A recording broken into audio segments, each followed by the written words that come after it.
At first, it was the small changes that unsettled me.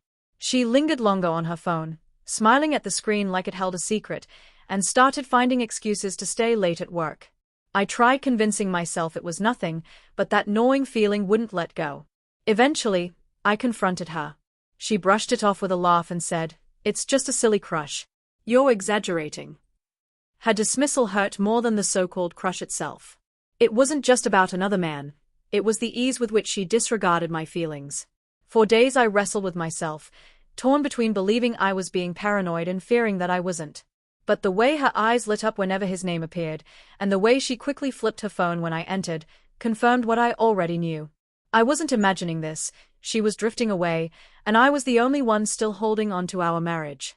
The next time I brought it up, I asked quietly, "Do you even realize how much this is hurting us?" She sighed heavily, as if I were nothing but a burden, and repeated, "You're turning this into something it's not." But it wasn't harmless.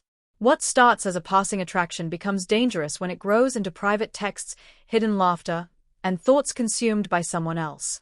That night, I sat in our room staring at the wedding photos on the wall, remembering the promises we had made. Yet here we were, she claiming I was overreacting, while giving parts of herself to someone outside our vows. I felt foolish, clinging to a bond she was already unraveling.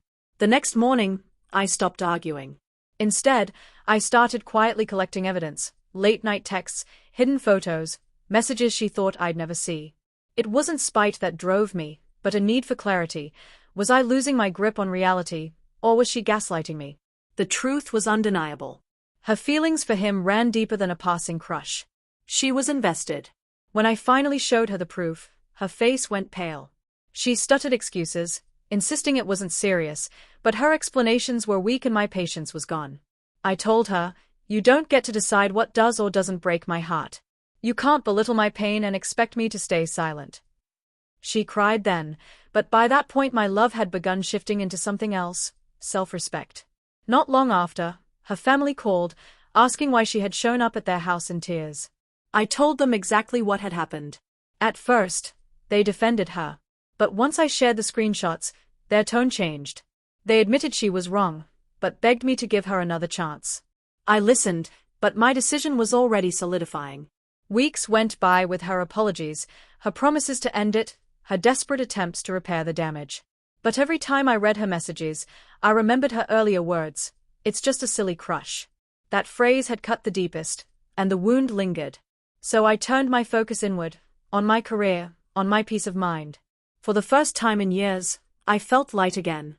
Friends invited me out, and I realized just how much of myself I had lost while trying to save a marriage that only I seemed to value. The mix of liberation and grief was strange, but real. Eventually, I agreed to meet her one last time. I told her, "Love isn't about ignoring each other's pain. It's about protecting one another from it. By choosing him, even if you called it a crush, you let me go." She begged for another chance, but my resolve didn't waver. I filed for divorce. It wasn't quick. She resisted, delayed, tried to stall, but eventually, she signed. There was no explosive ending, just quiet signatures on documents that carried the weight of broken trust.